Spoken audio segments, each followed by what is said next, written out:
नमस्कार। आइए आज हम इस वीडियो के माध्यम से 8 ग्रेड अभ्यास पुस्तिका कक्षा 8 विषय सामाजिक विज्ञान। देखिए इस प्रकार से हमें यह 8 ग्रेड अभ्यास पुस्तिका कक्षा 8 के लिए प्रदान की गई है। आप देख सकते हैं यह न्यू 8 ग्रेड अभ्यास पुस्तिका है।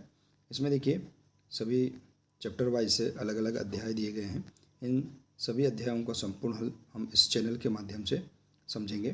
तो देखिए इस वीडियो के माध्यम से सामाजिक एवं राजनीतिक जीवन, इसके अंतर्गत अध्याय 3 संसद तथा कानूनों का निर्माण, इसके सभी प्रश्नों के आंसर हम किस प्रकार से पूर्ण करेंगे, आइए आज हम इस वीडियो के माध्यम से जानते हैं। देखिए यदि आप इसी प्रकार से इसके आगे के अन्य सभी अध्यायों का संपूर्ण हल आप समझना चाहते हैं, पूर्ण करना चाहते हैं, तो आप हमारे इस चैनल से जुड़े रहिए और इस चैनल को सब्सक्राइब अवश्य कर लें। साथ ही बेल आइकन को प्रेस जरूर कर लें ताकि आने वाले नए वीडियो सबसे पहले आप तक पहुँचते रहेंगे। तो आइए देखते हैं अध्याय 3 संसद तथा कानूनों का निर्माण। देखिए इसके अंतर्गत पहला प्रश्न दिया है सही विकल्प वाले, इलेक्ट्रॉनिक वोटिंग मशीन के इस्तेमाल से फ़ायदा हुआ है। तो इसका राइट आंसर है ए नंबर का, मतपत्र के कागज़ की बचत हुई है। इसके बाद दूसरा है राज्यसभा में निर्वाचित सदस्यों की संख्या कितनी है। तो इसका राइट आंसर है डी नंबर का 233 है। इसके बाद देखिए तीसरा प्रश्न, राज्यसभा में कितने सदस्य राष्ट्रपति द्वारा मनोनीत किए जाते हैं। तो 12 सदस्य राष्ट्रपति द्वारा मनोनीत किए जाते हैं। इसके बाद अगला प्रश्न, कोई भी पराधीन देश अपने फैसले स्वयं नहीं ले सकता, हमें अपने फैसले लेने का अधिकार कब मिला। तो देखिए 1909 में बने गवर्नर ऑफ इंडिया एक्ट ने कुछ हद तक निर्वाचित प्रतिनिधित्व की व्यवस्था की। इसके बाद अगला प्रश्न, सहमति का आशय स्पष्ट कीजिए। तो देखिए सहमति का मतलब है चाह, स्वीकृति और लोगों की हिस्सेदारी। नेक्स्ट प्रश्न देखिए प्रश्न 6वां, संसद किसे कहा जाता है। तो देखिए जनता द्वारा चुने गए प्रतिनिधियों के इस समूह को ही संसद कहा जाता है। अगला प्रश्न, राज्यसभा के सभापति कौन होते हैं। तो देखिए देश के उपराष्ट्रपति राज्यसभा के सभापति होते हैं। अगला प्रश्न देखिए, लोकसभा के सदस्यों की संख्या लिखिए, इसकी अध्यक्षता कौन करता है।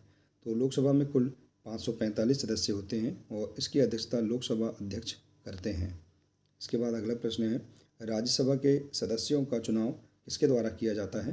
तो राज्यसभा के सदस्यों का चुनाव विभिन्न राज्यों की विधानसभाओं के निर्वाचित सदस्य करते हैं। इसके बाद है प्रश्न 10, संसद में प्रश्नकाल क्या है, इसका क्या महत्व है। तो देखिए संसद में प्रश्नकाल एक महत्वपूर्ण व्यवस्था है।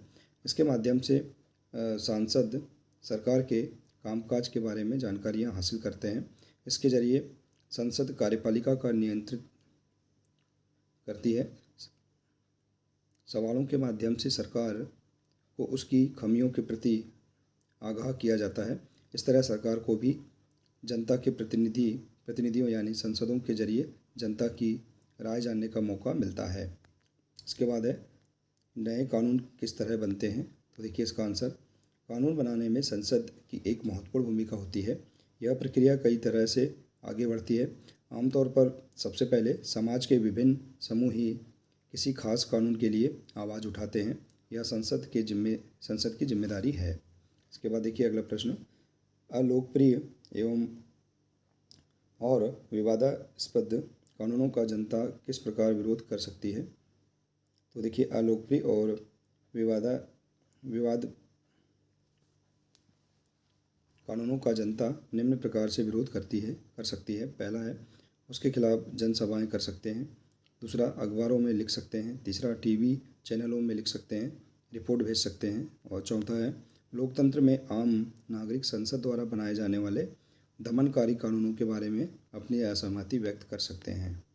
तो देखिए इस प्रकार से हम इस अध्याय के सभी प्रश्नों के आंसर